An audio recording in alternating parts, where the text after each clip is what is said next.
would, that's I'll fine. go get Yes, I would, please, thank you. Hi. Sorry about that. I just brought in so much stuff, I forgot my, that's real bad. The copies of Christmas dolls, to go wax and mine. Okay, so good evening to the board. The Student Services Department is, glad to share information about the specific, duties and goals of both the social worker and the counselor department and how that relates to our multi-tiered systems of support. So, today, what we want to do is we want to show you the impact of emotional health on academic success. We also want to, help you better understand what the supports and the resources are in our building and how we've connected to community partners to make sure that, these supports are, even more effective. So, just to let you know, we're gonna show you just the pre-pandemic, status on mental health and self-harm. About 64,000 adolescents across 11 states were surveyed, and they found depression in 28.8%, the suicidal thoughts were 15.3%, and the attempts were 8.1%. Now that's in 2018. That's giving you a picture of what was going on prior to the pandemic. Post-pandemic, this is what we're seeing. There's a 31% increase in hospital visits for mental health issues in 2020 to 2018 from 12 and 17. There was a 51% increase in U.S. girls between the ages of 12 and 17 suicidal attempts.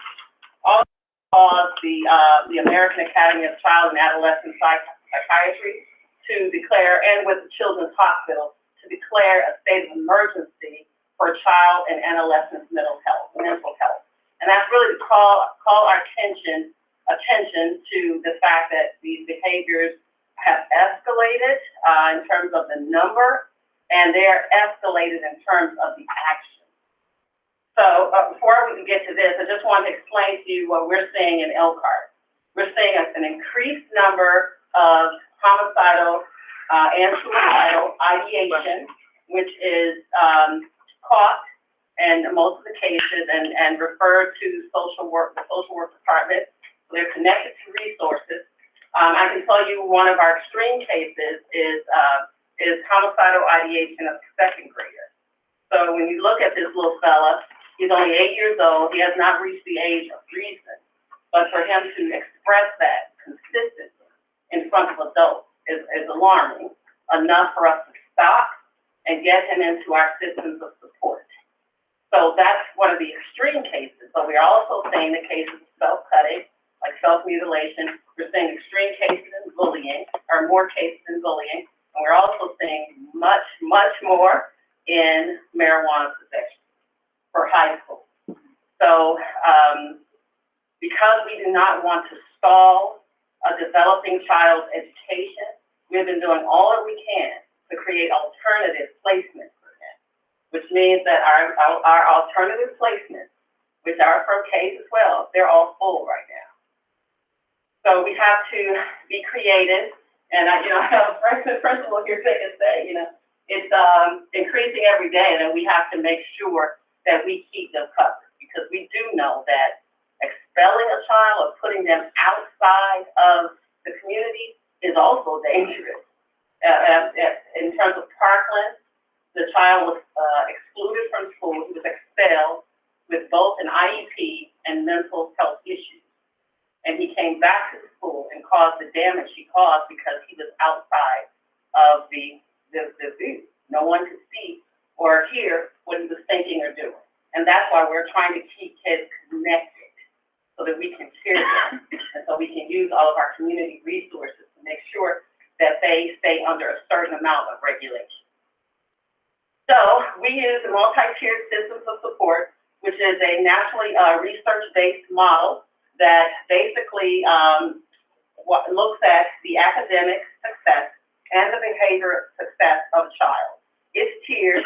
So on the tier 1, all get the same kind of education and the same kind of developmental, intervention or developmental education. Generally, about 15% are tier 2. Those are the kids that are showing maybe behavior problems or attendance problems because of home problems and things like that.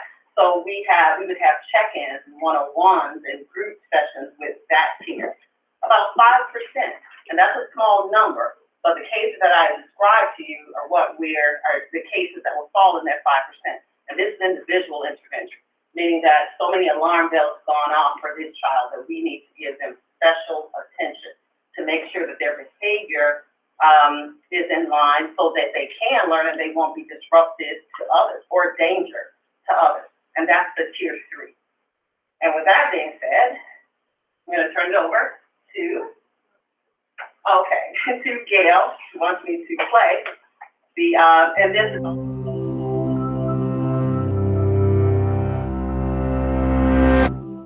Are you sleeping restlessly, feeling irritable or moody, forgetting little things, and feeling overwhelmed and isolated? Don't worry, we've all been there. You're probably just stressed out. Stress isn't always a bad thing. It can be handy for a burst of extra energy and focus, like when you're playing a competitive sport or have to speak in public. But when it's continuous, the kind most of us face day in and day out, it actually begins to change your brain. Chronic stress, like being overworked or having arguments at home, can affect brain size, its structure, and how it functions, right down to the level of your genes. Stress begins with something called the hypothalamus-pituitary-adrenal axis, a series of interactions between endocrine glands in the brain and on the kidney, which controls your body's reaction to stress.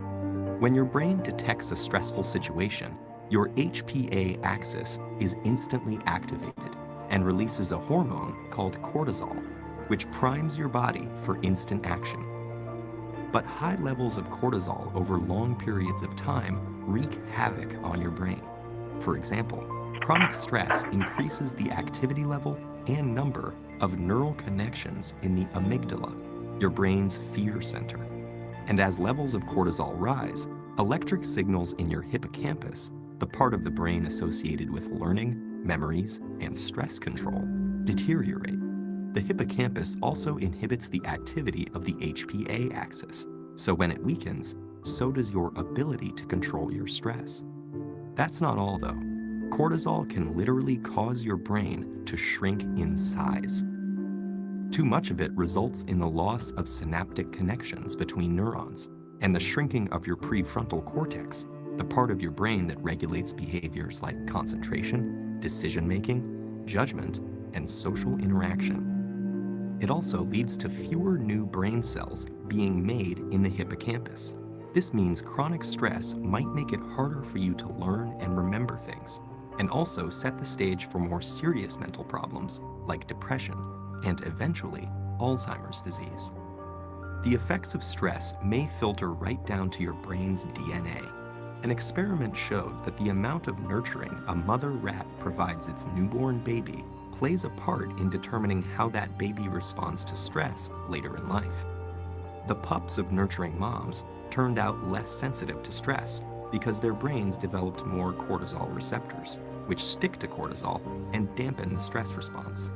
The pups of negligent moms had the opposite outcome, and so became more sensitive to stress throughout life.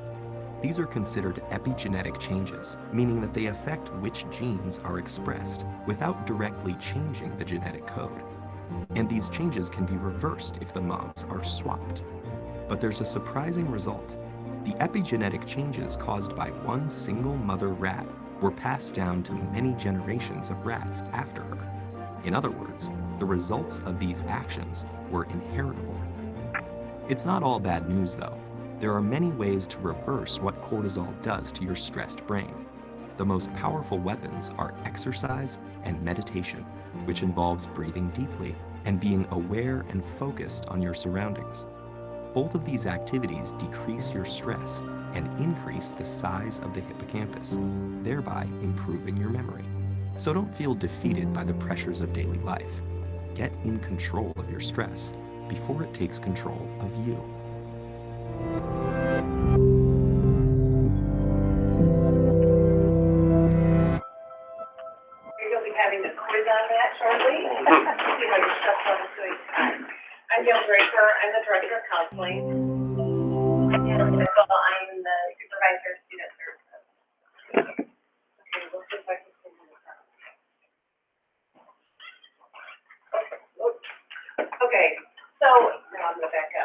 mean for Elkhart Community Schools? Sorry, I'm a walker, I don't stand still very often. So for the past 18 months, as you all know, we've been through a pandemic, so our families are living with the stress of that, whatever that means for them, on top of the stress that they already have as part of their life. And we have seen the effects of that stress in our students by their chronic absenteeism, the elevated failure rates that we have, and the increased referrals for discipline. Based on brain science, these symptoms are helping indicate why our students are not learning at the pace that we would like them to, and what we need to focus on to help support them.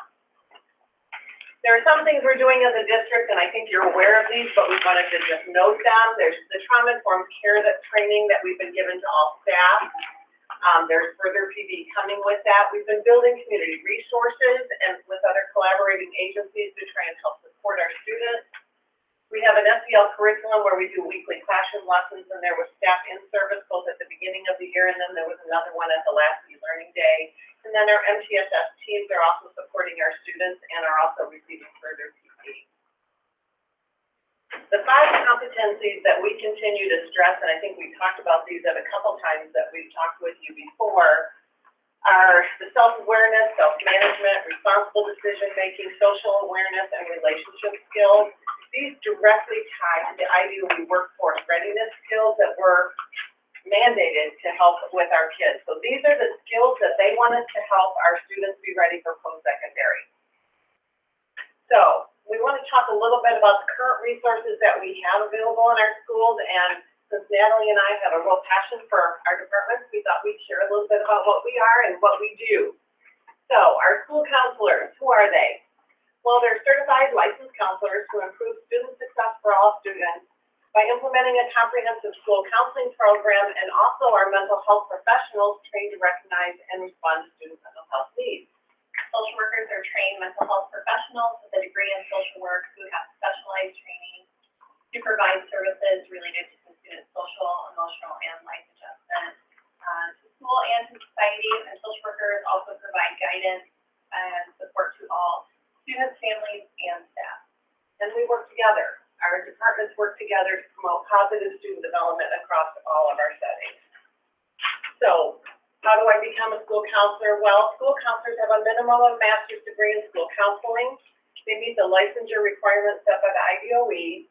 They fulfill continuing education requirements, and we uphold the ASCA, which is the American School Counseling Association professional standards. Social workers is very similar. It is, you have to have a master's degree in social work. You are licensed by the Indiana Behavioral Health and Human Service Licensing Board, continuing education requirements, and then their professional standards are through the National Association of Social Workers. Okay, so our current school counseling program. At the middle school, we have 3 middle schools. We have 2 counselors at each, except for we have a posted opening at Pierre Moran where we have a vacancy. You can see the average number of students for them. Our counselors are trying to change their focus right now from scheduling and testing to mental health support for all of our students. Our middle school counselors have reported that they're doing an increased amount of crisis counseling with both students, parents, and staff, and we're obviously shorthanded there at Pierre Moran and could use additional support. At the freshman division, we have 3 counselors divided amongst the entire building. There are 7 academies. They have an average of about 320 students. They've been working super hard on delivering classroom lessons centered on academic skills, choosing career pathways, and then self-awareness, taking their strengths and weaknesses. They've done an amazing job of getting into those classrooms and trying to help transition these students from a pre-pandemic middle school to a high school setting and standards. They've also provided counseling for increased numbers of students reporting a variety of non-academic concerns. At the high school, our counselors have had the huge task of adjusting to a new School of Study campus. So they are now spread out across our entire campus, which is a totally different environment versus the counseling offers that we had previously. With relationships being the most important thing that we work on, they have spent a good deal of time trying to get to know their new caseloads in their School of Study. They also have an increased number of upperclassmen and have a lot of tracking to do to make sure that they are meeting all graduation requirements. Overall, I think we've made huge strides in, helping everyone feel more comfortable within that setting, and counselors are again reporting that more and more students are coming down for more than at just academic scheduling requests. We have 2 early college counselors that average 142 students, and that number seems small, but those counselors work very intensely with those students on a more rigorous program of study to help them. Our goal is to have at least 15 college credits. We'd like them to hit 30 by the time they graduate high school, and they help them prepare their post-secondary plans. I'm going to add a caveat to that because they average 142 students, but in December they just added an additional 80 students to their caseload at the freshman division, and by spring they will add or identify another 80 to 100 students in the 8th grade that will be moving up. So their caseload kind of grows as the year goes on. They do an incredible job. And then we have a counselor at large, and that person has been essential for us in providing the support and building processes as we learn how to work across schools of study. With only 2 social workers in the building and 2,300 students on a campus, we're working on updating our reporting forms and processes and protocols. We are reporting, again, more students reporting with suicidal ideation, anxiety, and how do we help them? And she's helping with those forms and protocols. We're also refreshing their mental health skills that they learned when they were in their program, but they've spent a lot of years doing a lot of scheduling and are learning how to, again, help do what their profession is. They're counseling our students and building support. Elkhart Academy, we have 1 counselor there for 116 students that are very high needs, and she does an amazing job. Okay, so counselors overall utilize their counseling skills to help our students realize their academic success, make post-secondary plans, and increase self-awareness, problem-solving, and relationship skills. They also provide short-term and crisis counseling as needed, and they help in the early identification of mental health concerns and provide referrals to outside resources when necessary. And it's important, just as a caveat, early identification is not diagnosis. Our counselors are not doing that. What they are doing is reporting to parents concerns that have been visible at school and then helping them with resources. My favorite part of my job is that I get to oversee all the social workers, and I will take any platform provided to brag about them and talk about them. This is just a few pictures. We have an awesome team, and I think we're really lucky to have them. So social workers, we currently have almost a team of 30. We have 2 vacancies, one at Hawthorne, but we are in the interview process right now. It's looking really good. And then we have a vacancy at Cameron. So something that has changed over the years, the elementary level, it was a split position in a few schools. Now we have a social worker in every building when we're at capacity. So that's so wonderful and so needed. At preschool, we have a social worker for the PEACE program and one for the community. Community is birth to 3 years old, really getting kids ready for preschool, getting them engaged in the preschool services. Elementary, one in every building, 14 social workers. Alternative education, so this is something that has been added, which has been a blessing. So we have a alternative education ED program at all 3 of the middle schools. There is a social worker in each of those programs, which has been a really great thing. We have also added a Pride Academy, the social worker, which would be considered alternative education, School Without Walls, and then also the Elkhart Academy.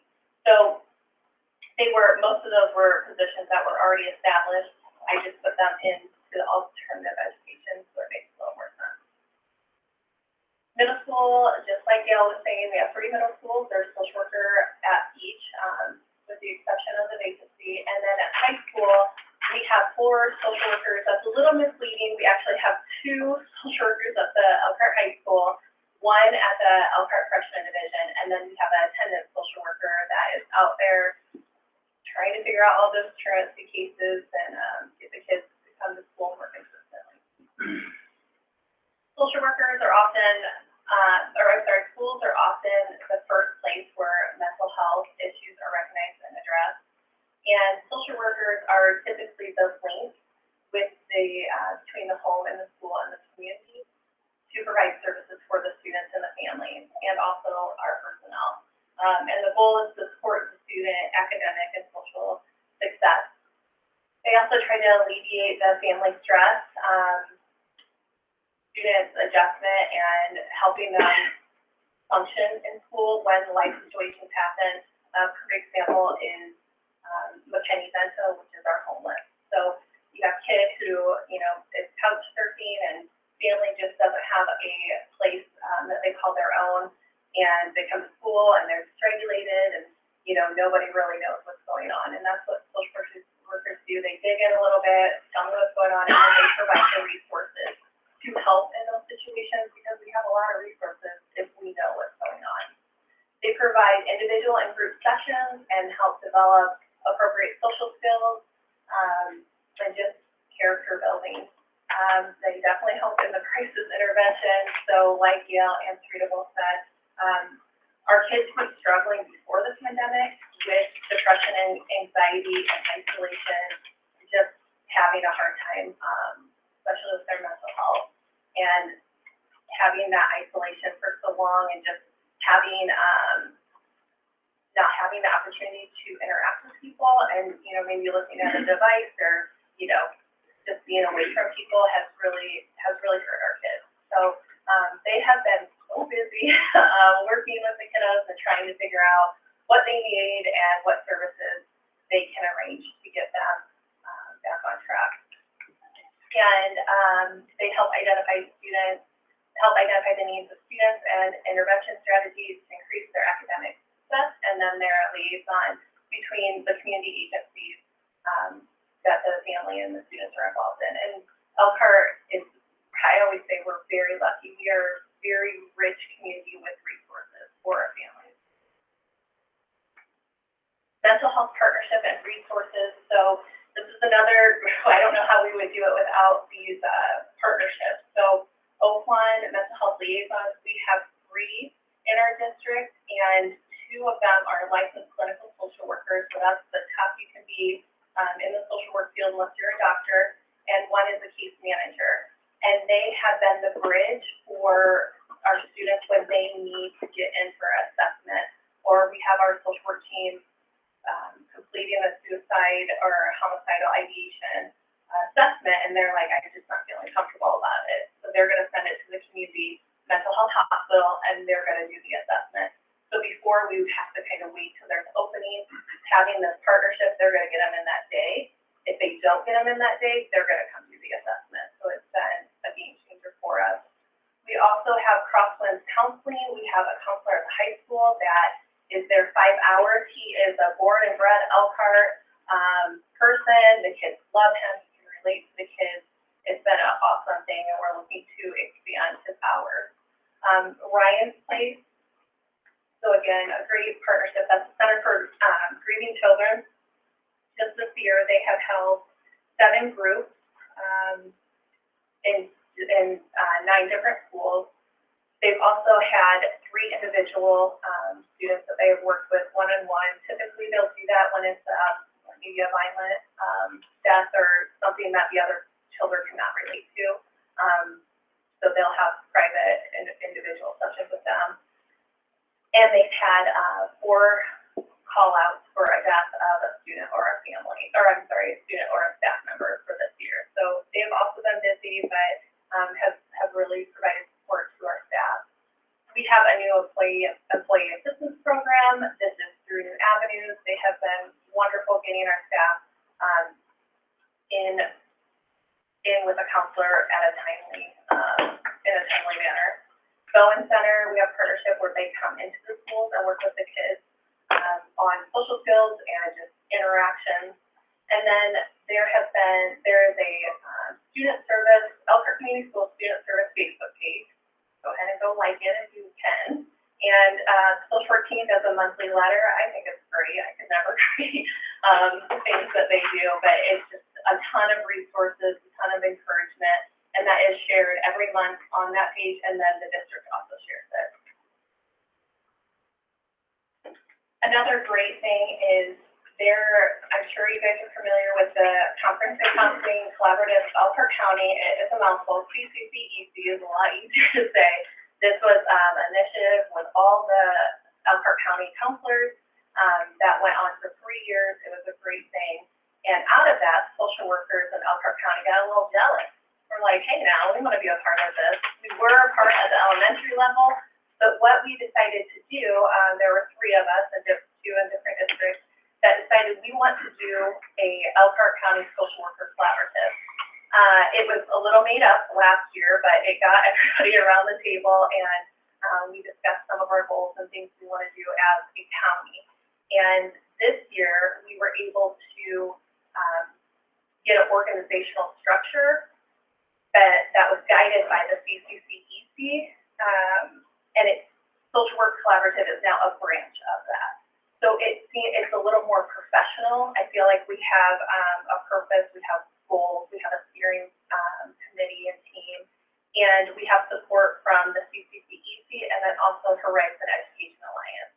And that has really been great for the county social workers because it is a different breed. Not all, Elkhart has elementary, other districts have secondary social workers. So it's been really great to bring it all together. And then I have on there Monique Burr Foundation. That is prevention education program. This was something that CAP funded for all Elkhart County schools.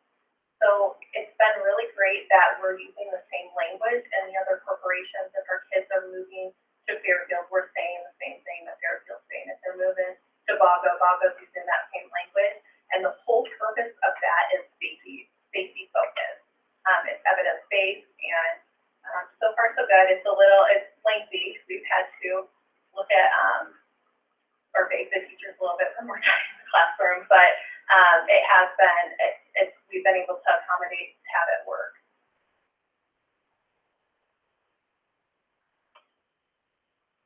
Okay, what you got? She's our closer. Thank you, guys. That's very good. So, in the spirit of the holidays, we would just relate this to, I don't know how many people have ever seen It's a Wonderful Life. But in It's a Wonderful Life, it shows proof that one person can intervene and change everything for everyone in a positive manner. Even as I look at the board, I see individuals that have impacted students individually just because they saw the need and they cared enough to make sure that it's done. Working at Elkhart Academy, I actually witnessed that. So I witnessed students that are now in the workforce, the students that people had given up on. So I know that collectively, through experience, if we follow the MTSS framework and connect the resources, social work and counseling, that we can make a significant difference in our children's lives and in the future in terms of readiness and in terms of just being there to make a difference. So we thank you for your time, and we appreciate you having the opportunity to explain the effective domain of the brain. Thank you. Thank you, Shrita. Yes, sir. Thank you for the presentation. You had mentioned earlier when you were talking that you said all the positions were full. How many does that encompass? So we have 40 slots at Pride Academy, and that's grade 2 through 8. Okay. We have to max out at about 15 at the middle school because it's a program within the school at each middle school. And so Elkhart Academy right now, we're at a capacity of about 75 because we have to reduce the size. We're talking about doing a third schedule, like the AM, PM, and then a third schedule to accommodate some of the students. It's mainly the repeated offenders that we just cannot, if we let them separate them from school, then that increases their chances of being a dropout by So it said one exclusion from school will decrease your chances by 50%. So they are having multiple times that they're suspended. So Elkhart is very unique in its effort of not separating kids from their education. We're really unique. As a matter of fact, we get calls from the districts, like, how are you doing this? And most of it is, is that we're arranging alternative placement, and then we started doing the work of the brain science and trauma informed, so the staff can be more, I'm going to say forgiving, but can tolerate us keeping students connected. Because in the past, as a teacher, you're like, okay, that behavior is not tolerated, they have to go. So we have gotten away from that as a district and said, okay, they can stay an alternative, but they're just not regulated enough to stay in regular school. So currently, so that means that we have right now we have about 125 students that are in alternative placement, K2 through 12. We're not seeing many 12th graders. So right now we're seeing the behaviors in the 9th grade and in grades 3 through 6. To follow up on Doug, if we're full of capacity, then we will start turning them away. So is it your recommendation that we need to expand our alternative placement across the board? Not yet, but we are looking at that. So what we do is we sit down now it's every week. We were doing it every month. Like I would have a meeting with Geneva or with Brian and Krista, everyone that can provide an alternative, because our last route is getting them School Without Walls to keep them connected.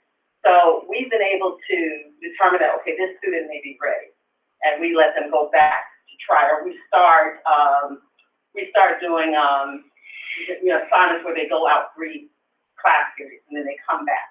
So we do a gradual, letting them go out.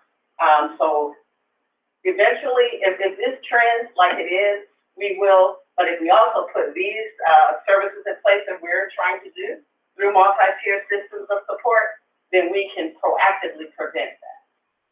So the effort is to be very proactive in identifying these students, connecting them to the resources, and then if alternative placement is needed, we do it.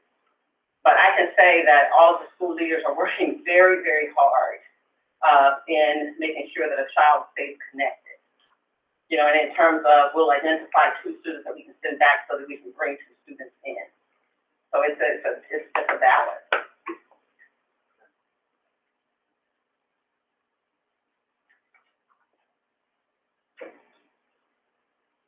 Rita, do you have a threshold in mind? In terms, it would be a percentage of, numbers of kids you're starting to have to turn away, or what would be your threshold, do you think? In terms of being proactive about getting more of that put in place? So I can tell you that if we were at full capacity at the alternative at Elkhart Academy, we wouldn't have any problems at the 9 through 12. I mean, there was enough space. We didn't have a problem. I think that with the behaviors changing, and really, I like what Dale says, right. You have to do this refresh of people that do it and refresh of kids that know that this behavior is not good. We have to do that a lot more. So if we do some of these proactive things, we prevent that. And then, like, when we see trends, like there is a trend in marijuana possession. So we see the trend. So what we're going to do is some proactive engagement with community partners, which, by the way, is going excellent. We now have many more community partners than we've ever had, and people that feel empowered to be a part of the Elkhart School's vision that can help us with this. So we're going to ask one of those organizations to come in and kind of interact with some of these kids through planned activities, or activities like the Nate Harmon. It's sort of like that, because we do see a response in students that they just want somebody to listen. This is amazing. They just need somebody to, even the child, the 2nd grader, his trigger for regulation was just standing side by side with the principal, and he became even more distraught. when she had to go and do other things. Because she ended up being his, comfort trigger. Now, so we had to like kind of get him ready to go with the male principal. So that told us there's something, that relates to something. So those are the things that we have to pay attention to. And this is a child that was very explicit in describing who he wanted to kill and how he wanted to kill her. So, there are things like that seem very, very scary because they are. But we do have to get those kids to the mental health circle so that they can regulate, because a lot of it is coming from home. So how are you all, in terms of burnout for our staff, in terms of seeing what you guys see and deal with what you deal with, how are you guys coming around each other and ensure that you're okay? I know that other people in the room can really tell that story, but I really think that the trauma-informed training helps. I don't know if any of you got to take it, but it helps people understand what is my brain doing? What is that? And what happens when other people cannot get regulated? What happens to a child that's at the developmental stage where they don't know right from wrong and they're dysregulated? So it's giving information to comfort a staff member and knowing it's not me. It really is what's happening to this child and what's happening to the brain. And so that's causing us stress with us. We also have some incentive type things because we wouldn't push that kind of training on anyone without at least incentivizing it. It's reasonable to offer an incentive to move forward in your profession. And so the leadership team made that decision early, that we would incentivize the brain science training because it's that important in terms of people, understanding and people being able to not blame themselves, not call themselves a failure. Because it is hard work, it is consistent, it's constant work. And if we don't connect the system, then it puts a burden on an individual group. And we're trying to avoid that. Thank you very much. This is very complex. All hands on deck. I love that you're trying to look at this proactively. I love the brain science. I really think this is a step in the right direction, and I love that you're trying to keep kids connected to school because they're not going to make it out there without us as a community, as a school community. Thank you so much. Thank you, everybody. Oh, thank you, Gail. Thank you, Natalie. Very good. Very informative. Good evening, everyone. Good evening. I am honored to be here to share two different topics here tonight. So, happy holidays. Thank you.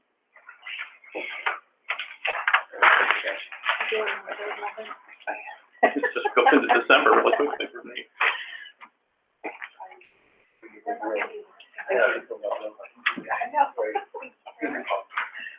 So the first topic tonight, very pleased to be able to present to you a tweet for second semester for the Schools of Study campus. I want to make sure that's specific right off the bat for Elkhart High School.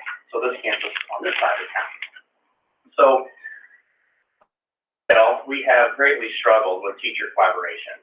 Frankly speaking, we've had, for the most part, 0 minutes of teacher collaboration due to the changes that we've encountered this year with the change in start time. So with us trying to live with the credence and importance of professional learning communities, we've struggled this semester on the teaching aspect, getting our adults together to work together to improve their teaching, and then, of course, to affect our students' learning. So what you see in front of you, again, this is just the nuts and bolts of just the schedule. So the only thing that's really changed is that we are going to flip-flop our advisory period and the last period of the day. So, of course, at Elkhart High School, we have blue and gold days, and so we're just going to have now advisory period, the non-academic, period, to the end of the day. So that will allow us some greater flexibility to do what we need to do with the staff and with students to make sure that we build in teacher collaboration time during the teacher day. Our teacher days, for the most part, just like our student day. There's not really built-in times for our teachers to meet whatsoever at the school to study campus. And so this will allow us, as we plan this out for the next semester, more than likely February. So we're going to start this schedule on January 10th, the first day of the second semester. We still have a couple weeks to plan for what that's going to allow us to be able to do. And so what we're going to do through lots of conversations with a lot of our teacher groups, our leadership groups, we've been talking with Solution Tree consultants from Stevenson High School, Lincolnshire, for quite a while with this. We've been working on this in a collaborative approach. We are going to institute a process where we have half the staff being able to work specifically, initially, in their content area teams within their school of study, or broadly, with like all math teachers or all language arts teachers across the school of study, while the other teachers, I think half and half, will be interacting with the students that are on campus. And so what that's going to be able to do is to allow students with certain carrots, like for example, if the student's doing everything they need to do, passing all their classes, rocking everything out, they will be able to leave after that last academic period. So that allows us then to have, and we'll have, I know, and I know if my son was a freshman, sophomore, junior, or senior, and they have the ability to do what they need to do and then to leave, that allows us then to have that collaboration time with the adults. And so, school getting out at 4 o'clock, there's lots of things that the students and parents have talked about over the time with this new schedule, and we're very excited to be able to think through this, because it's the only way we're able to get teacher collaboration time to impact the student learning process. So that is the plan. Now, to leave, they have to provide their own transportation, Yes. correct? Correct. Can they walk? Yes. Okay. What's the Okay, criteria? so I have a list of things that were, go ahead. Go ahead. Well, okay, so here's my first thing. Yes. Why are we not including the ninth grade academy in this? Okay, like, I feel like they are over on East, and we keep implementing all these things, and I just keep hearing over and over again that they feel completely left out, that they feel, so why not implement this also at the ninth grade academy and try to be. I can answer that. Yeah, I mean, we need to build relationships. Absolutely, I'm over there a lot. Adams is here, so there's different things just with schedule, just with Right. your schedule piece. So like at the freshman division, they have academies, right? And again, let's say everything was normal and we had staffing levels at normal staffing letters, and everyone's not subbing on their prep periods and everything like that. They already have built-in collaboration time into their schedule. We don't. Okay. I say we, this side doesn't. I represent all of Elkhart High School, grades 9 through 12. So they also then, Geneva and her team developed a system during their activity period, kind of like during our advisory period on this side, where they have already their regrouping teachers, so they have collaboration time because of their setup. Very different on this side. Really can't do that because of the types of classes our kids and the teachers. We have too many different classes, very different, with master schedule approach, so that doesn't really work. And of course, then the flexibility comes from, we have the ability, because of the age of the kids, because they can leave, to be able to do that. Okay. So those are the things we're trying to match up, like at the school of study campus. Right. There's no collaboration time. At the freshman division, they've had collaboration time. Well, and the only reason I'm going with that is like trying to think as we begin to do collaboration, we all know it was gonna be difficult in the very beginning, but like the word out there that comes from, freshman teachers, freshman students, they love the academy, but trying to find a way to bridge that relationship between those freshmen. I mean, they lose so much. They don't get the mentorship from the upperclassmen, and it just feels like it just keeps happening, that there's one thing happening over here and one thing happening over there, but we're supposed to be one. So that's good. That was one thing. So when you do this, when was the advisory period before? And did you find that because the advisory period was there, you were finding that kids were maybe taking off during that advisory period and not coming back? And is this a potential opportunity to actually move that to the end of the day and guarantee that kids aren't going to maybe disappear during the day and they're going to get a full academic day? So advisory period was always we just flipped advisory period and last period of the day. Okay. So it was always right before the last Okay. period this school year. So maybe kids will get to school and maybe perhaps they were skipping that first period or so. Well, Did you like, find this that? year, it's in the afternoon, Okay, so they weren't skipped in the morning, well, Okay. they skipped first Right. hour in the morning, welcome to high school. amen. That's always happened from the age of, high school. So, that will never change probably. So this piece again, the priority is for us to develop a schedule that allows for teacher collaboration. Okay. That is the priority. I'm just running through like questions. that I So, can think no, of. absolutely. Yeah. So students that will be able to lead, first, there's the parent communication piece, That's all what that. I was I mean, gonna, yeah. We'll have all that. Because we would have to a lot of legally that. make sure that we're taking care of Yep. ourselves, because we can't just let kids claim to us that they have an opportunity to leave. Like, what if they leave in somebody else's car, the parent never knew it? Are we gonna kind of dial all that in to make sure Yeah, that we're it's pretty not good a at that. free-for-all, We're pretty, that's kind of what we do, right? right? We've always Sure. had kids at our campus go to the career center, go to internships and other things.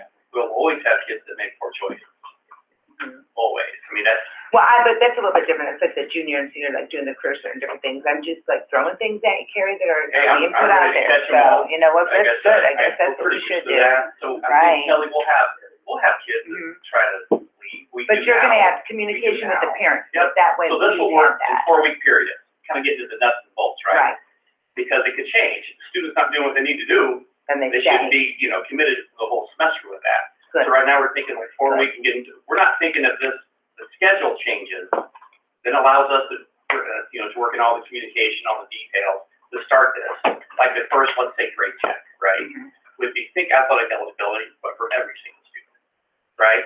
So let's say the first week of February is that first week where we do this.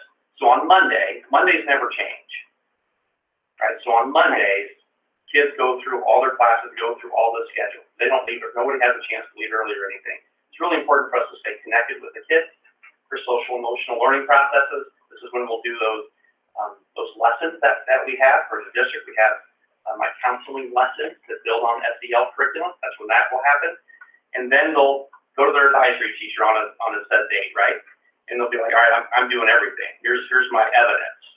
And that's when we'll communicate with the parents. That's when that decision made for 4 weeks. If they mess up, after 4 weeks, they're back. Because that's when we're going to build in interventions, right? We'll have that process then because the teachers are meeting, so then the next day they have interventions because they're going to talk about it. They're going to talk about the curriculum aspects of it. We'll still have clubs. So let's say, you're a senior and you're in student government, Kelly, and then, so there's still clubs. Right. So the kids just stay at school like they do now, right? Well, perhaps you're a parent that doesn't want your child, you would have that option Oh. also. Absolutely. Okay, And we also think like, let's say, you're a great student, everything is going well, you don't want to be penalized. right, You also have like fun activities that a lot of our schools have stuff they're doing anyway right now. right, During exactly. advisory period, Mhm. so it's the same approach, it's the same period. So we'll have fun activities, clubs, interventions, or other things. And by doing this, it allows kids to go to their jobs if they didn't have an opportunity, Yes, ma'am. and we could possibly get to sports on time, so it's, I think after we get this rolling, we'll have some other benefits that come up. okay. Absolutely.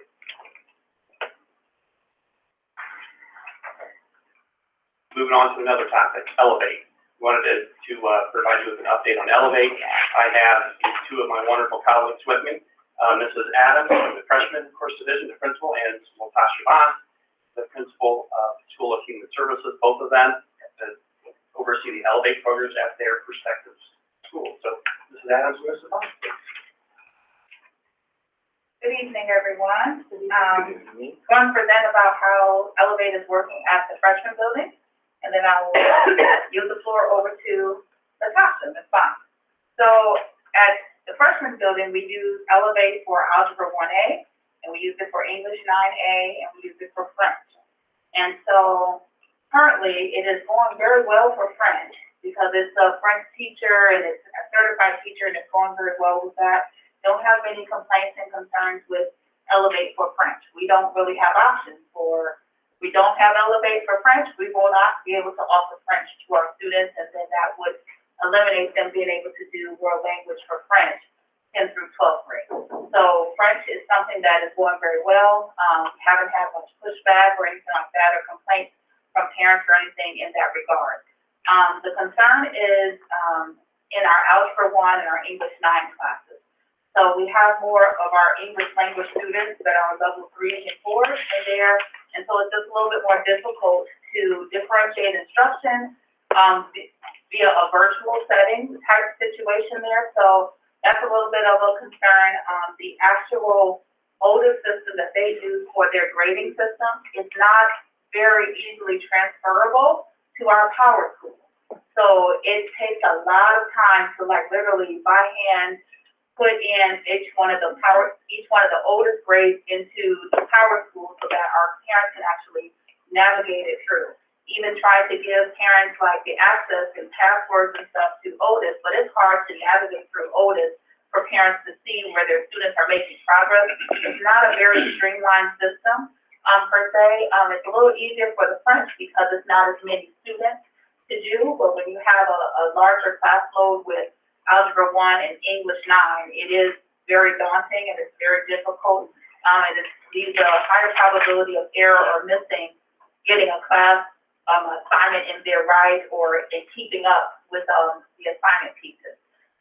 Those are some concerns. Parents are not happy with the cumbersome way of trying to figure out if their child or their student is doing well in the class in that piece. So that is a concern. So another piece is just communication has been kind of struggle. It's like sometimes the communication system doesn't work as effectively as we need it to. So they may not hear that the facilitator that is there and that's managing the classroom, the coach, is not able to, they're trying to tell them that the students can't hear them and that piece, and so there's some breakdowns there, and that's technology-wise, and that's happened with us even when we were virtual last year and stuff like that too. But it's that piece, those are some stipulations there that are of concern. Training for facilitators was a little bit of a struggle, was lacking, giving them all the tips and tools that they needed to actually implement this program piece. They had indicated that they were going to do like a Google Meet or a Zoom or something of that nature and present how to actually navigate through their system and their computer program. That didn't actually happen right away. It has now happened, but it took a while for us to get that going. They gave the screenshot of what they're supposed to do, and it was very difficult for the facilitators to kind of navigate through that when they had questions like, okay, I followed the screenshots, but it's still not working with what we needed to do. We did get that going, though. We did get them to increase their training and things of that nature, and so they did do that, but it's still a difficult program. If you have a long-term sub or the coach is out, I don't have anybody else to replace them to actually run that program. So you have to kind of be trained to actually run the system. So if you have that coach that's out, they're sick or something like that, it's kind of difficult to kind of run and operate the Elevate program when they're out. And so that was one of the issues and concerns there. And getting coaches for the program. So yes, they're the Elevate teachers are certified teachers, licensed teachers, but you have to have a coach that's in that room to manage your behavior management, to run the system, to run the technology. And that was a huge issue for us, getting even a long-term sub, someone to coach the class. So our Algebra 1 class didn't get to start until October, so mid-October, because we could not obtain a sub to actually be a coach for the course. So those are just some of the issues in that piece. So next semester, we are moving all of our math skills classes to the long-term subs, and we're putting the actual English 9 classes and the Algebra 1 classes with the certified teachers that are in my building. And they are going to, and then the long-term subs will just do the English skills and the math skills classes. So the actual instructional piece will come from my certified teachers, and I'll have direct instruction for that. So I yield the floor over to Ms. Bond. Good evening, everyone. Geneva said all that I could say, so I'm not going to waste your time. I'm Natasha Bonds, the principal for the Elkhart High School School of Human Services. But I did want to share our positives. The positive, and Geneva hit on these as well, but the fact that the students have a certified teacher is really important. So I think that's probably one of the best things about Elevate is that our students are learning skills from academic standards. I love that we have, finally, we've been through a couple, So we have a great classroom coach right now who is able to access the technology, he's able to access the platform, and he's now adding grades over into Power School, which goes back to what Geneva said. A great concern is that Power School is not the grade management system. And so it's taking time for Byron, who is our teacher, to get those grades added into Power School. And parents do struggle with accessing what the students' grades are. And then the overall communication, again, what Geneva said, between the classroom coaches, and the fact that sometimes we'll have a different teacher every hour. That's kind of a negative because we want the kids to have the same experience as much as possible. But overall, I'm grateful that they're learning academic standards and that no one has to create lesson plans. That's important. That's important. Are we, I thought that we were, or maybe it was HR, I can't remember, we're going to maybe hold a class for long-term subs or permanent subs that would teach them how to do lesson plans too? Is that right or not?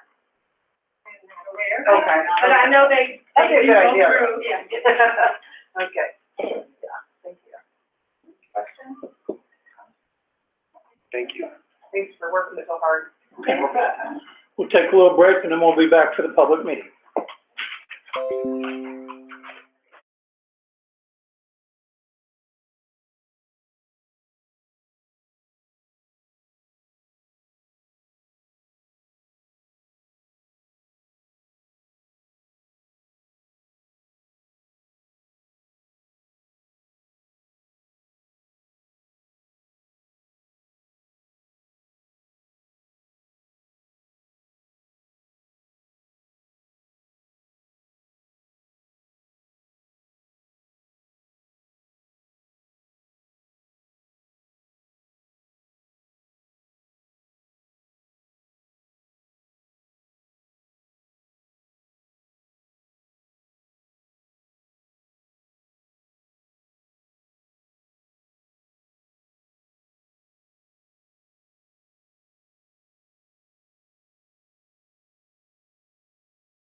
to the flag of the United States of America and to the republic for which it stands, one nation, under God, indivisible, with liberty and justice for all.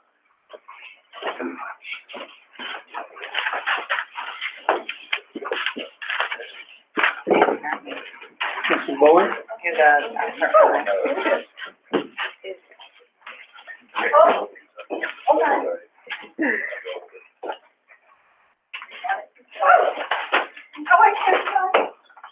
Don't run. What is the deal? Every I don't wanna miss one word. Every student by name, So carefully. every student by name, really happening.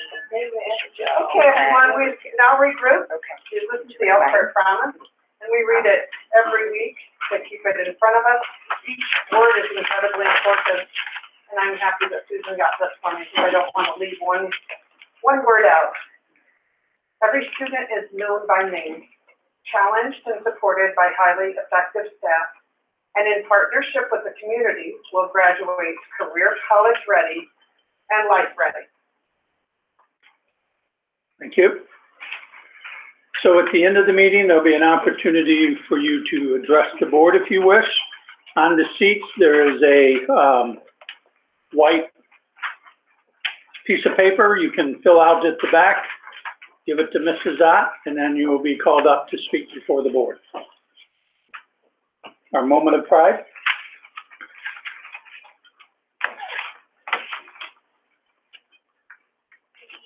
Hello, everyone.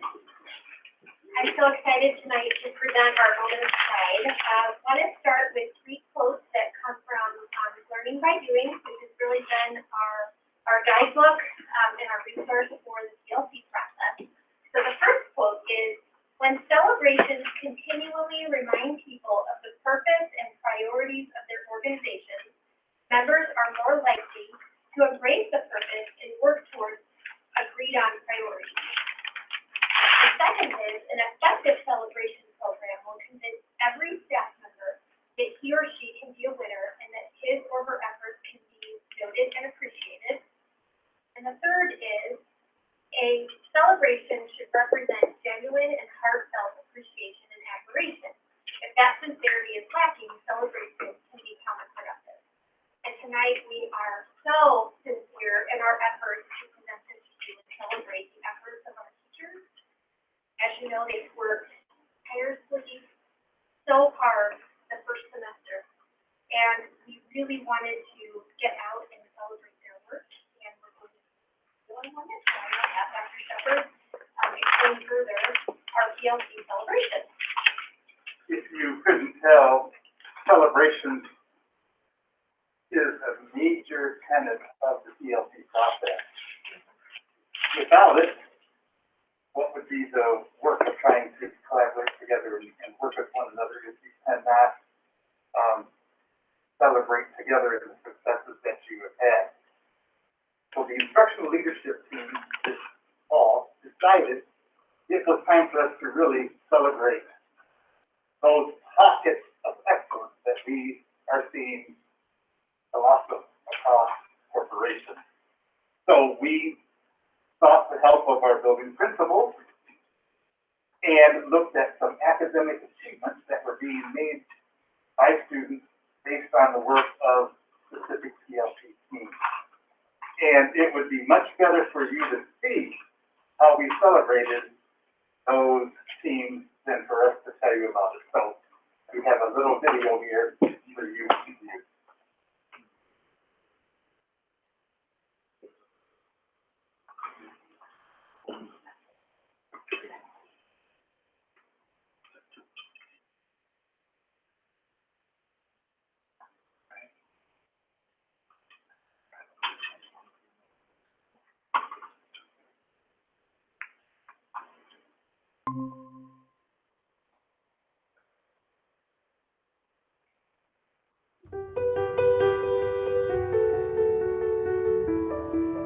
Teachers that I have that I have had all the way from elementary to high school now have brought me up so much and was able to give me this musical passion that I never thought I had.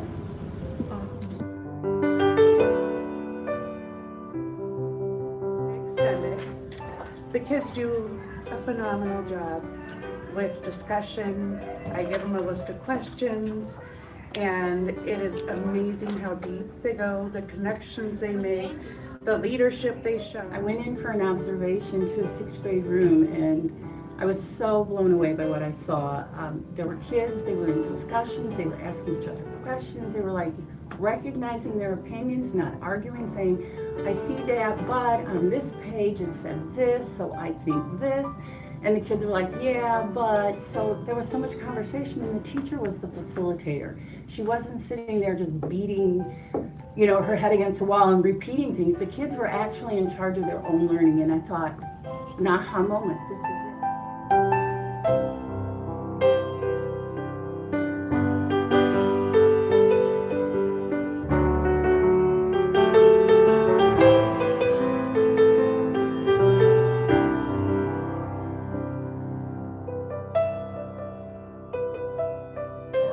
In our classrooms, we transitioned from coding in Scratch to now we're doing web design in Google Sites, and they're developing things on the Mac lab, and which is amazing. We're in business, so we had to come up with the name, logo, prices. We had to do everything about our business.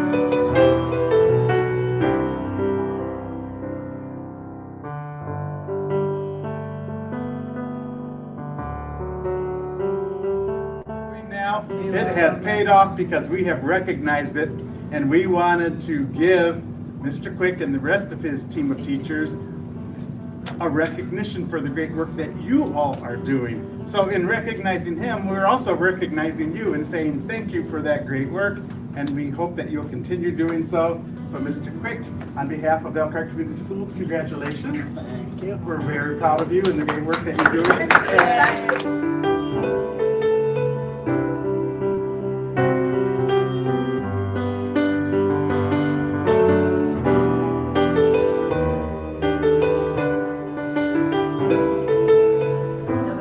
But no, the reason that you're here is because you are being awarded with the PLC award, because I think you guys have done an amazing job of not only incorporating everything that we're asking you to do, but you do it very seamlessly, and at least appears that way. And it's much appreciated. You can tell that the kids are really enjoying what you're doing, and you guys are putting forth a lot of work, and I wanted you guys to be recognized for that and all your hard work.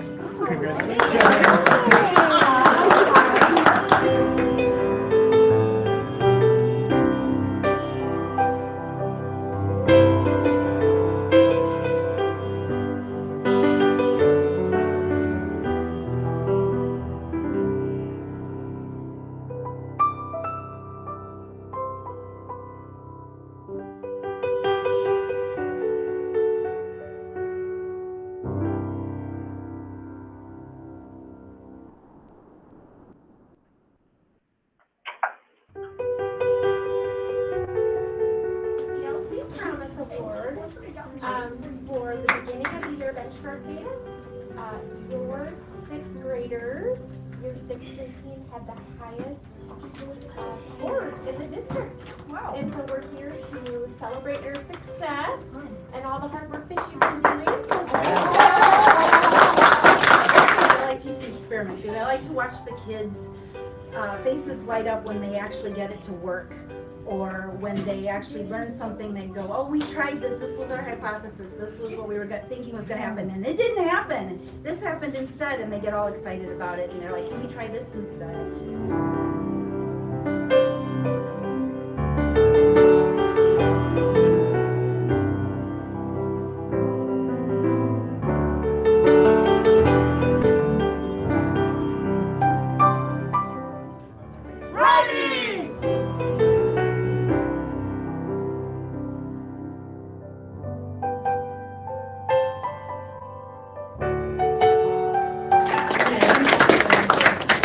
Here is a nice certificate that you can have, and congratulations.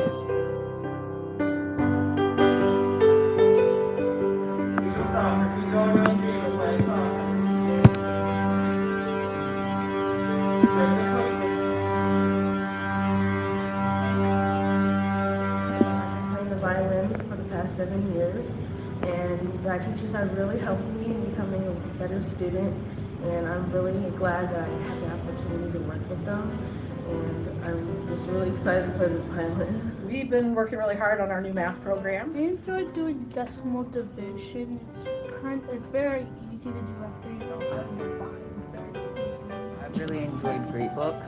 They really helped people help share.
Concert orchestra. I've been playing cello since 6th grade. I'm really proud to be in here, and I'm really excited to be working with the teachers that I'm working with right now. They help me stay motivated, and they help me with whatever problems I'm having with my instrument, and I'm just really glad to be here. But they just take it above and beyond, and I felt that they were very worthy of this award for all the things that they're trying to do between the interventions, the, tier 1, tier 2, tier 3 aspects of that, doing differentiation for all kids. They have done such a wonderful, exceptional job that we want to give every member of their team an award today. So we thought, what better way to do it than in one of her classes? So we stopped by to say congratulations to her today. Thank you. And we want to say thank you to all of you all for the fantastic work that you're doing this writing. So our writing, we, as a PLC, we decided to introduce writing. We had one of our language arts teachers come to this class specifically and teach you guys how to do our power paragraphs and what we're looking for, and then we've just been doing writings each month and figuring out how to build those skills to help with iLearn and do everything we can as elective teachers to support the content areas. Entrepreneurship Day!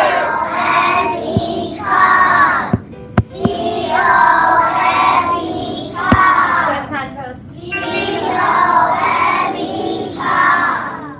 What type of letter is an A? A. What is it? A. It's an A, but what's that letter called? Wow. It's two sounds. It tells me two sounds. You're right.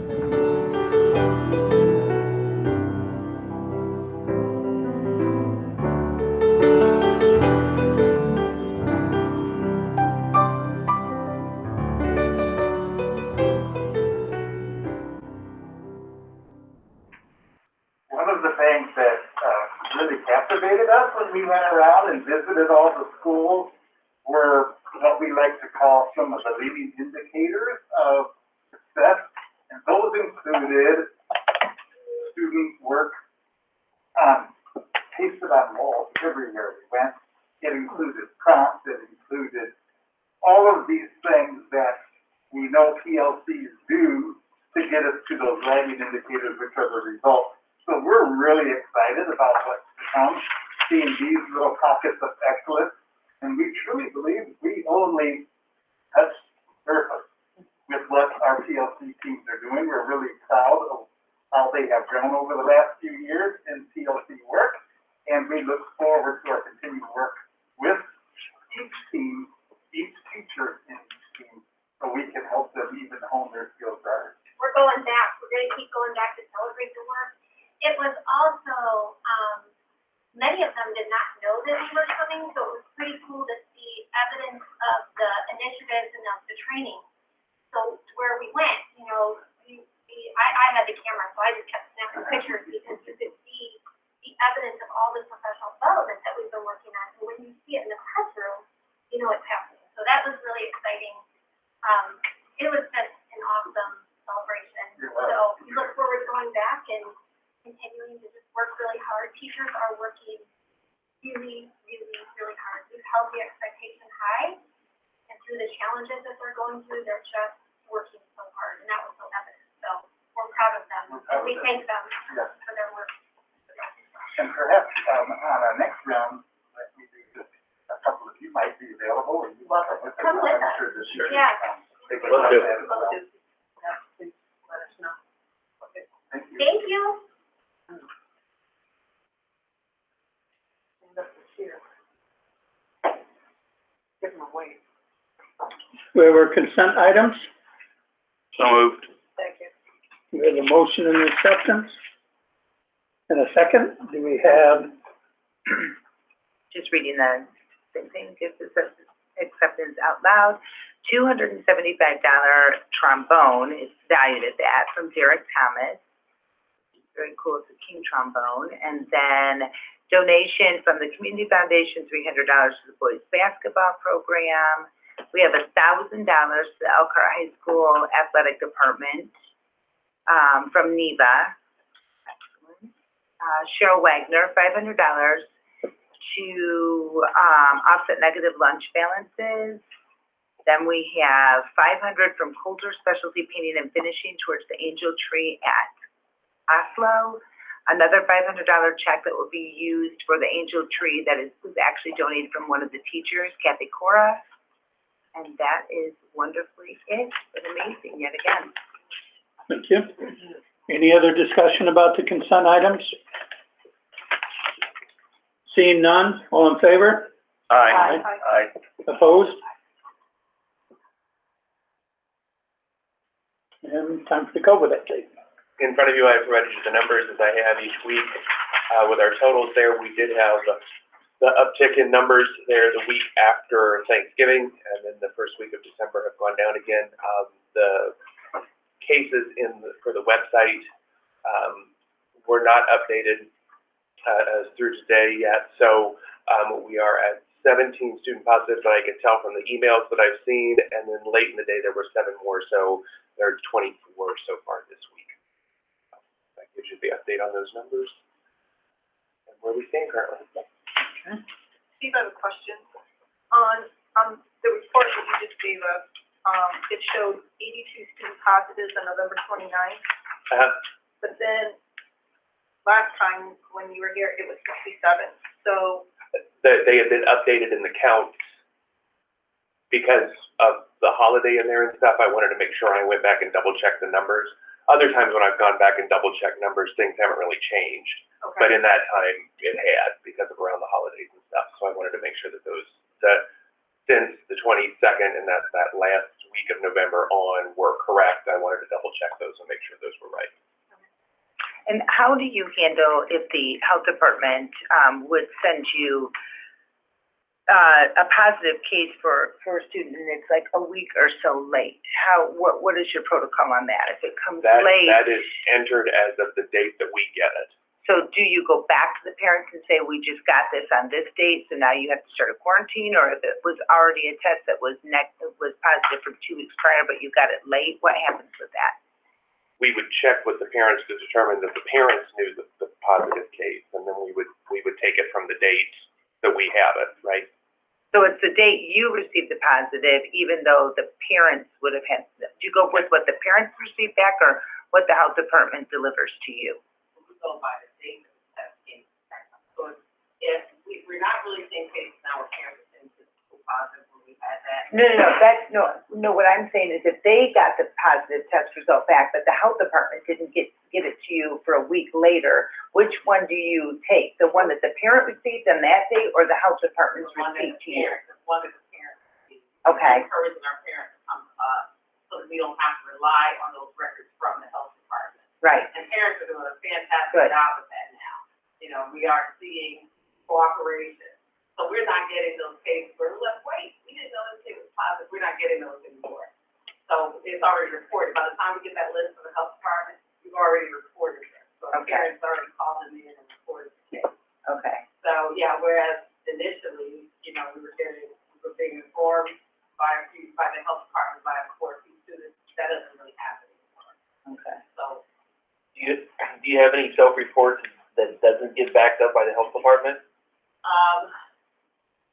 I won't say that 100% because we really haven't gone back and checked them school by school, but generally, we have the names. By the time they report to us, we already have those names. And so we report to them through the portal, and then they report back to us, people that have texted. So it's like a two-way system. So some of the names that they get it from us. So we have to, every time we have a positive case, we upload it through the portal they have provided. But our numbers are self-reported. Yes, yes. But now they're just showing, whoever they get reported, they just send it back to us. Right, But the initial is we report to them. right, but it could be a parent reporting a positive, that it wasn't a positive, that there was never a test. That's what we're Yeah. wondering that. Like, do you only count a positive test that you have legal backup to, or do you just take it verbatim from the parent? Okay, so because we have encouraged people not to send sick students to school, we honor that. But we have told parents that we need PCR tests from a clinical setting. So the home test, we can't assess. We've had parents who do the home test and tell us that the home test is positive. So we ask them to keep them at home until we get a PCR clinical test. And so if they do get the PCR clinical test and it comes back positive, and they already have that positive from the home test, we allow to go from the day that they reported positive from the home test. It's just verified and backed up by a clinical test. So the catch is, we don't want people to send people that are sick. We trust them. If they call and say, I have something going on with my kids, we trust that, but we still encourage them to get a PCR test, a clinical test. Okay, and if they call a child in sick and the nurse follows up and they just say, hey, they have this or this, they're not saying keep your child home for 10 days and then listing them as a positive without any testing? No, we're not. Okay. We're definitely encouraging if it's negative and if it's, well now, I mean, if a parent refuses to test, but the symptoms are there, we encourage them to, because we do have some parents that they just will say, I don't have access to the testing. That's a few now. They will say we don't have access to the testing and I can't pay for it. So although we do refer them to the places that are free, but that's just a few. Most parents get the test and get a confirmation. How are we doing with the sending out of information when you have multiple children in a household, and then there's been a close contact with one child in one grade, and then the parent gets that phone call and doesn't know what child you're even talking about? So that is a struggle, that was a struggle for us at Cleveland, because we have the sixth graders that leave the building for band and orchestra, and they can't get that paper that we give to each child that becomes close contact. So we made people aware that, look, if this is a sixth grader that leaves the building, and you can't send that letter home with them, but you need to call. You need to make the follow-up call, because they're gonna get that generic message that says, your child is a student at Cleveland, and, they are close contact. So if you haven't been able to get that paper in their hands, we ask them to make the call. Make the call to the parents, they'll know which child. So that has been a struggle, because of that little thing where the kids go away from the band. So they generally get the notification towards the end of the day. How many students is that principal who's usually subbing for a class would have to make after she got done saying bye to all the kids? How hard is that gonna be for her to get in? So it's just for kids that leave the building for band or orchestra, so they wouldn't have to do it for, for both the grades. It's really just at sixth grade level that, have classes and other parts of the building. So, it would maybe be an extra hour, but you need that as the child is, saying that you have to do that. Is that ever left up to the nurse to do, or, Yeah, principal can delegate it to the nurse, and they're happy to do it, because they do make some of the calls. unless we don't have nurses in the building? So they would, if the principal agrees with it, Okay, thank you for, I'm really hoping that we have that under control now. thank you for addressing that. Okay. Dr. Shepherd?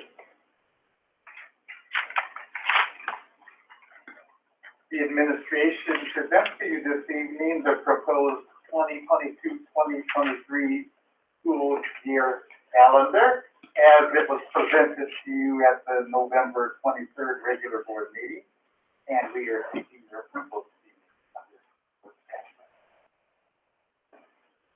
So moved. Second. We have a motion and a second. Do we have any discussion from the board? I just have a question. Was there discussion about possibly switching a teacher day to January, and then that kind of just went by the wayside? And if so, why the discussion and why no? Yes, the calendar committee did discuss that, and, when it came down to it, they believed the 3 days at the beginning of the year, which is where we would have taken a day to put it in January, was, just too much, because if we had a district-wide assembly of all teachers at the beginning of the year, that usually takes us about half a day or so. So they were thinking that would then only give us shorter amount of time, get ready for the beginning of the school year, and so that's why the calendar committee rejected it. However, we have it actually in our files to discuss it for the next round of discussions, because we know there are some groups that would really like to see us have an extra day of preparation at the beginning of the second semester. And this would be particularly so in those courses that are brand new at the beginning of the new semester. So for example, if you have a new slate of students, if you taught, for example, American government first semester, they're all done because government's only a semester course. You might get a whole new group of students second semester, so it's starting the plan all over again. Or you might even teach a completely different course second semester, unlike many of the other classes where you take the same class from the beginning of the school year all the way to the end of the school year. So we have determined that we will revisit that as calendar committee, and we'll get feedback from all teachers, and we'll take that into consideration. So, yeah, we did talk about it, but the committee was pretty adamant that they wanted to keep it as a school year. Okay. And the group that kind of filled out was hoping to have that, so you guys will revisit that? Yes, we will revisit that. Is there any other discussion from the board? Any discussion from the audience? Seeing none, all in favor? Aye. Opposed? Thank you. Brandon?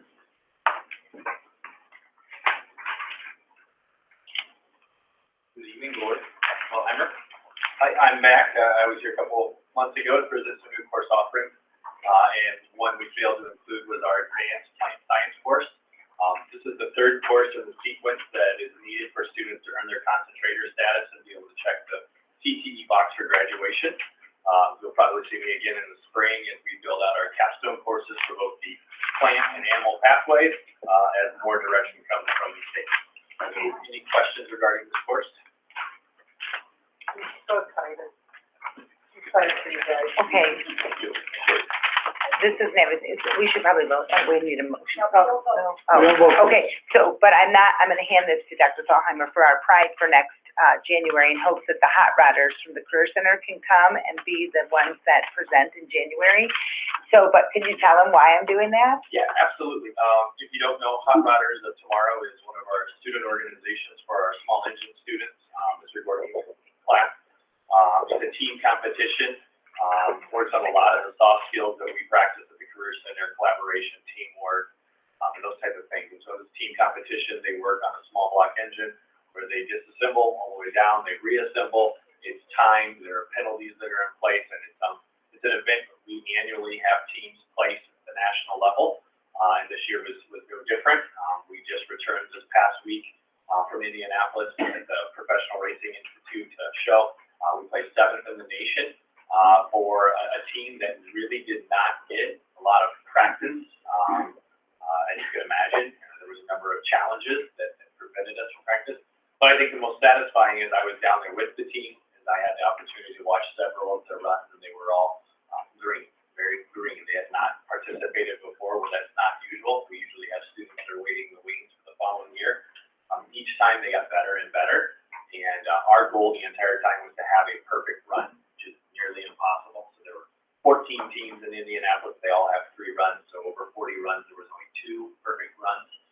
And we finished our event with a perfect run on the very last one. So it was very satisfying to see our students do that. The 7 of them earned $7,000 apiece in scholarship money that they can utilize at one of 3 different technicals. Great accomplishment. And we had 2 students going to, both AJ and Alex are going to one of the technical schools in Ohio, correct? Right, you know, that's Yeah. where we sent a number of our Yeah, students. yeah, so they're both already going there, so they're gonna go there with $7,000. Woo-hoo. Right. Uh-huh. And that's if they don't participate in any of our other student organizations. Yeah. They're still yet to compete. And for me, it was very satisfying to, the competition part of what we get to see our students do in competitions at the Career Center. It's been nearly 2 years since anybody competed, so it's really great to see our kids back at it. You know, it was, last Monday, I was, over there at the Career Center and with, Ryan Courtney, the teacher. And so I was in there and I was talking to him, it's like, isn't this an e-learning day? And he had all these, students over there surrounding that engine. And he says, well, yeah, it is. He said, but we're going down to state competition. They all wanted to continue practicing and stuff like that. So there's a good dedication. And then also, just the way, Mr. Courtney teaches is, I think incredible, with his skill set and stuff like that, and how those kids, respect that guy. Absolutely. So, And the life those are skills. the type of students that you want to interact with the public. They're extremely well-mannered, very respectful, and so it's not hard to cheer for those kids. Please offer our congratulations. And hope- yes, thank you very much, so. See them in January for our pride. Mr. Scott?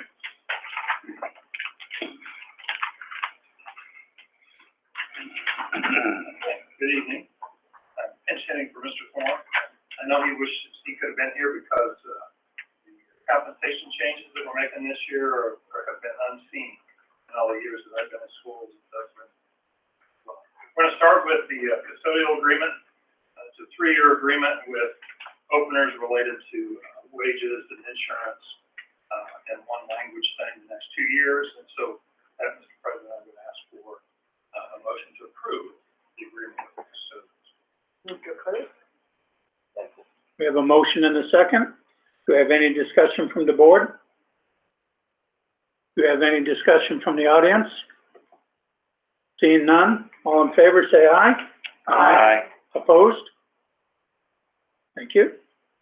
Okay, as you can see on the agenda, the next several board policies are in one chunk, and then there's 3 that are separated out related to conflicts of interest with board members. So I will take the next section as one, and we'll ask for one motion.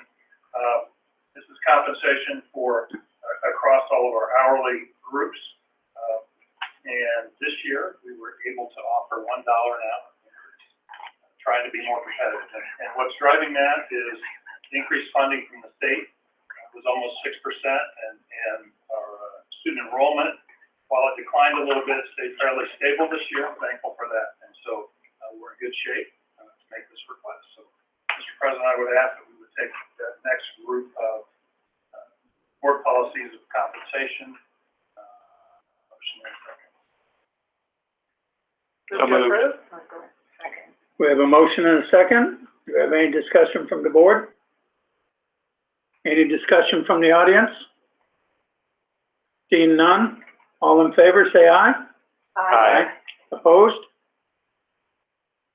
Thank you. The next item is board policy 3422, related to secretarial business, department compensation. I would ask for approval of this policy. I will be abstaining from this vote. Do we have a motion? Motion. Second. We have a motion and a second. Do we have any discussion from the board? Do we have any discussion from the audience? All in favor? Aye. Opposed? Thank you. The next policy is compensation for our paraprofessional group, and that I would also ask for approval of the policy change. So moved.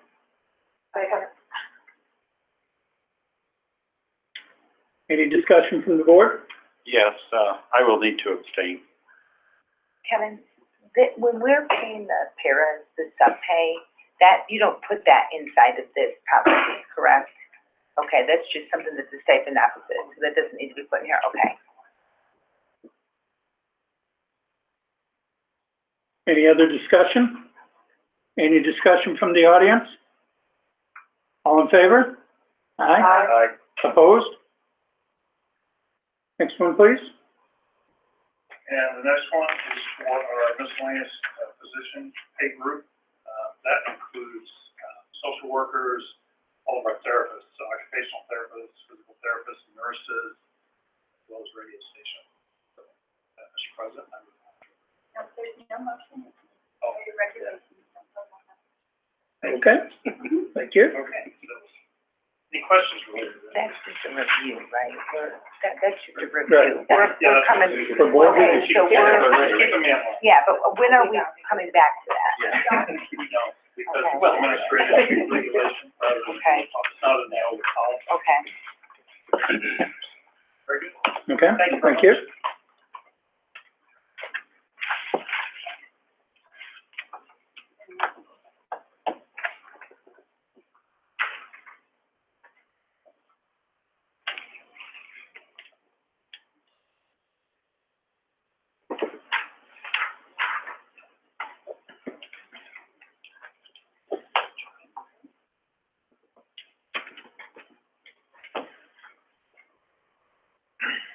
So now it's time for the audience participation. When I call your name, I'm going to ask you to come up to the microphone, give us your name, your address, your relationship to the board. You have 3 minutes to speak. There will be no interaction from the board. This is you talking to us. Tricia Sellers.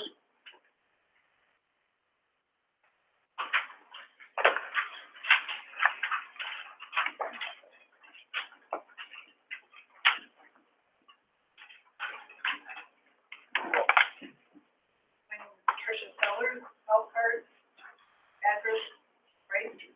Please. Yes. Okay. Can you pull the mic down for you there so you can get your, thank you. Better? Yeah. Yeah. Dr. Michelle Bach, VP of Medical Affairs at Elkhart General Hospital, sees two worlds. One inside the hospital where a surge in COVID-19 patients is overwhelming resources, and another outside the hospital where people behave as though the pandemic were over. She pleaded for the community to protect themselves and others by getting vaccinated, wearing masks, and maintaining social distance. I do not know what to tell people anymore, she said. There is obviously a very big disconnect between what is going on in the hospital and the sentiment in the community overall. The same day the hospital peaked at 70 COVID patients, she said her child's school announced it was going to a mask optional policy. The percentage of those vaccinated in the community has stalled, and few wear masks indoors at public gatherings, as is recommended by the Federal Center for Disease Control. I think the public needs to know that at some point they will bear some of the consequences of those decisions, she said. Either they themselves will get COVID and will need a bed, or they that we don't have, or because they needed surgery that we can't do. Governor Holcomb said on Thursday that Elkhart County's vaccination rate is at 43%, and that the pandemic remains a real threat taking lives. He added that inactions have adverse consequences to others. On November 9th, the decision was made to make math optional. The reason for the change was that students ages 5 and older were eligible to receive vaccination. However, students 5 and older could not even be fully vaccinated as they had just become eligible 1 week prior to that decision. On November 23rd, the board meeting COVID update did not include the information that one school had to move to online instruction. That is a critical piece of information. The Elkhart promises every student supported. How are students supported when a high potential exists for schools to move to online instruction? The Elkhart Community School website says it's committed to educating our community's children while mitigating the risk of COVID-19 transmission to the best of our ability. How does a mask optional policy mitigate the transmission of COVID-19? Consider this question. Would parents, students, and teachers prefer in-person school and wearing masks, or online school and not wearing masks? I think we all know the answer.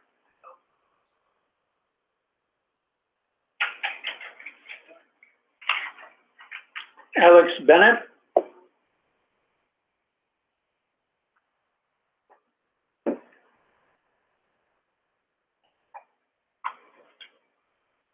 My name is Alex Bennett.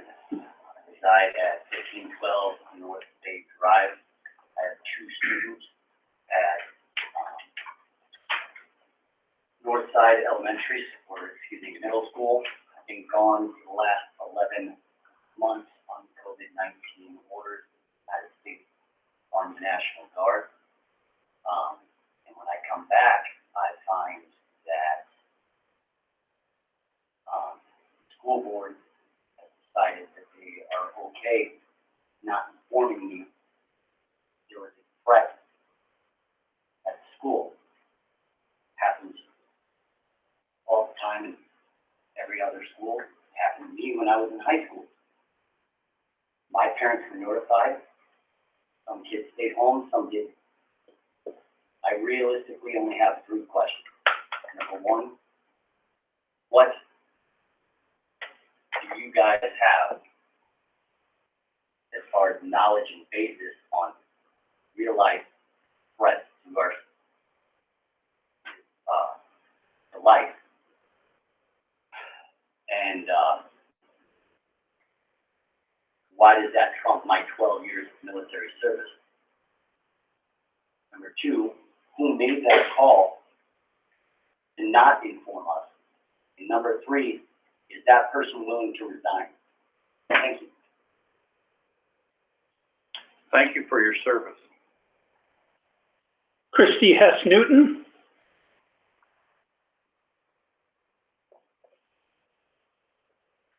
Christy Hess-Newton, 56588 Congress Road. Elkhart. So I literally had no plan to come up here and speak today. I was just gonna come and observe and be here for a board meeting for once. However, I was very, very, very disappointed in Elkhart Community Schools yesterday. I sat at work in my clinic with patients all day long, fretting about what was happening at school, waiting for a phone call from the school. I tried calling the school, couldn't get through, not once. I found out because a friend texted me and said, hey, did you hear there's a threat at Northside? I'm like, what kind of threat? I don't know, some kind of gun violence. No, I have no idea. Then I get this voice message at exactly 2:50 from the school, letting us know that it was basically all over. However, the Elkhart Police Department was made aware of it on Friday And, no parents were made aware of it until Monday after school got out. That was very concerning. If I'm gonna send my kids to school and the school knows that there was a threat made, I would like to know so that I can choose to send my kids to school or not. If I don't send my kids to school, I don't send my kids to school. If I do send my kids to school, that's on me, but at least you guys are relieved because you gave me the option. But if something happens to one of my kids because there was a threat made and you knew in advance and didn't let the teachers know or let the parents know in advance, I'm pretty positive that won't be liable for anything that happens to a student in your care at that time. Gabriela Madrigal?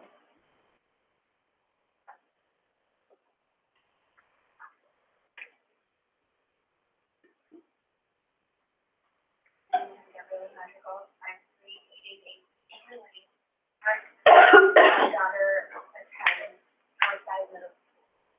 Yesterday I got in touch with my daughter, saying, Mom, if you shoot at school, and they're teaching everybody. That's all she said. I was right down the street. There was a cop going the other direction. It was like, what do you think? As a mother, my heart sank. I couldn't breathe and couldn't speak. I went back. And I go into the school, nothing out of the ordinary. I had asked the receptionist, I got her down, I was sitting along with the friend. My mom had called in. As I'm sitting there waiting for my daughter, one of the receptionists is trying to answer the phone. Her receptionist, first of all, is trying to get through all the phone calls, while the other one is calling the bank to see what her balance on her debit card is. I thought it was very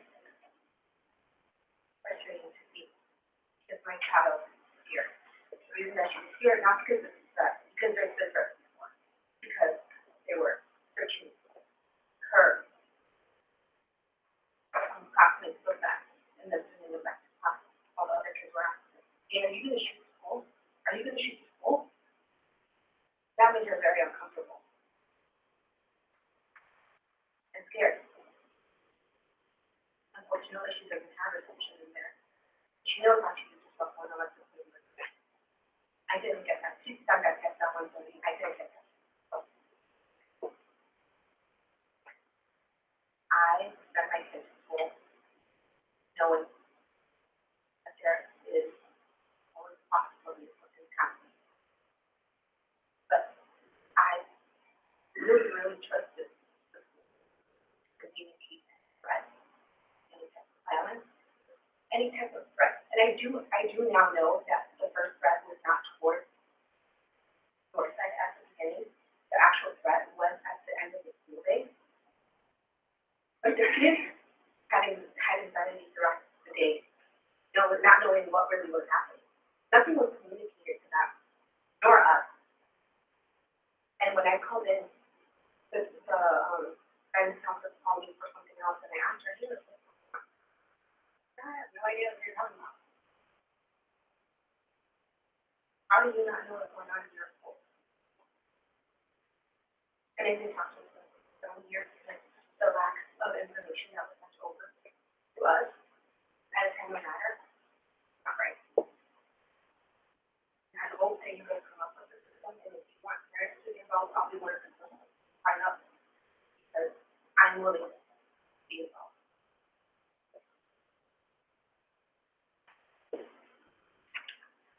Tiffany Cataldo? Hi, I'm Tiffany Cataldo, 25793 Lily Creek Drive. I'm here also because I have my 13-year-olds at Northside Middle School. Most of my issues have already been addressed by others, but I am still not clear what the threat was, and were there multiple threats? Because I got a voicemail saying that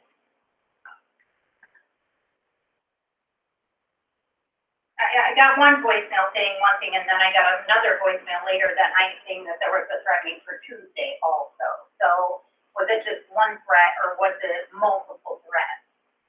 And I really want to know what the threat was, so I can make an informed decision as to how to keep my kids safe. Also would like to know, do you guys have any plans in the future of sending alerts of threats? Because I know other school systems do this. I know Concord does it. I know Edwardsburg does it. I have friends who do it in the system. Those would be my major concerns right now, and I really would like to know what the threat was so I can figure out how to keep my kids safe. And basically, if you are going to keep my kids safe also.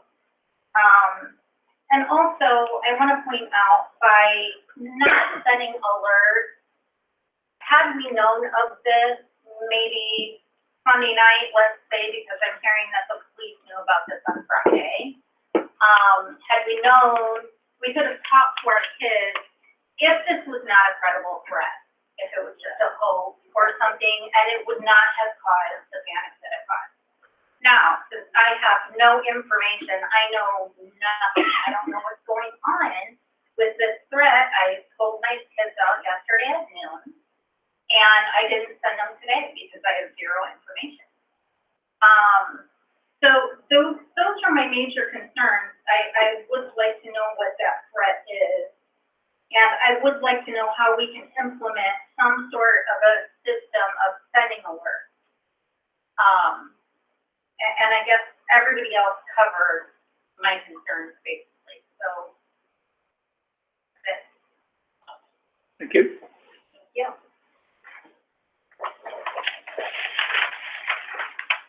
So let me take a moment to address for the Northside parents what transpired. The information that we received from the Elkhart Police Department that there had been a student who saw on social media a reference to some violence that was going to happen in a school, perhaps in a hallway, shooting in a hallway. When that was reported to Elkhart Police Department called our Director of Safety and Security, and they looked into the threat and what was happening, and the only connection, or the only way it became connected to Northside Middle School is because it was a Northside student who saw it. Any of the names that were in it, any of the things that were in it, there are no students at Northside with those names. There are no students at Elkhart Community Schools with the first name spelled that way.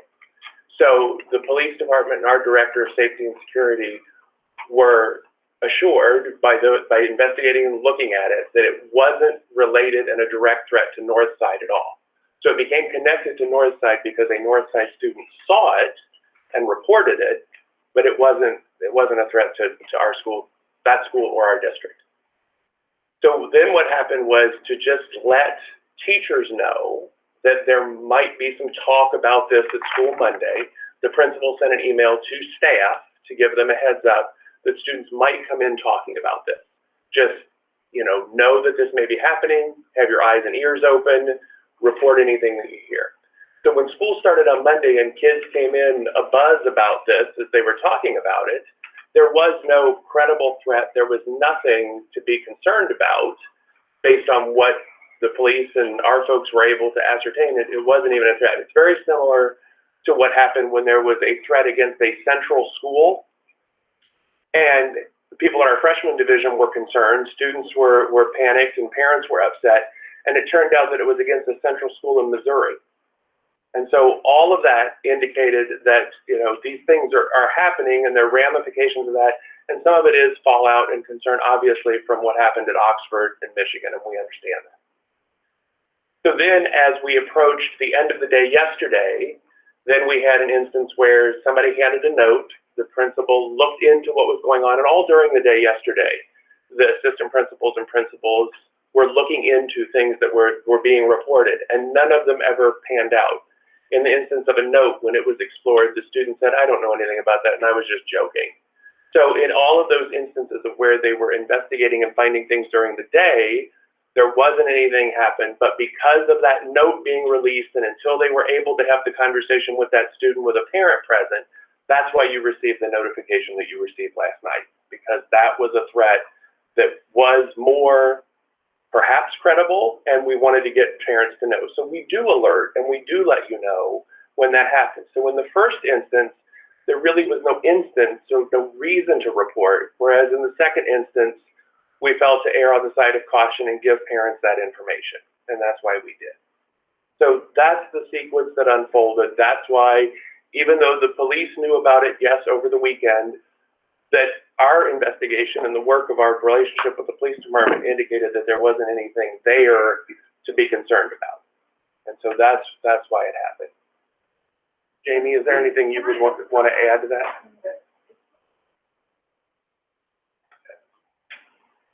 No. The only thing that my suggestion would be is if there's any threat where anybody's gonna know, you guys should be notifying us, because the way social media is now, it spread like wildfire. And that's a discussion we've had. You know, several different things going on.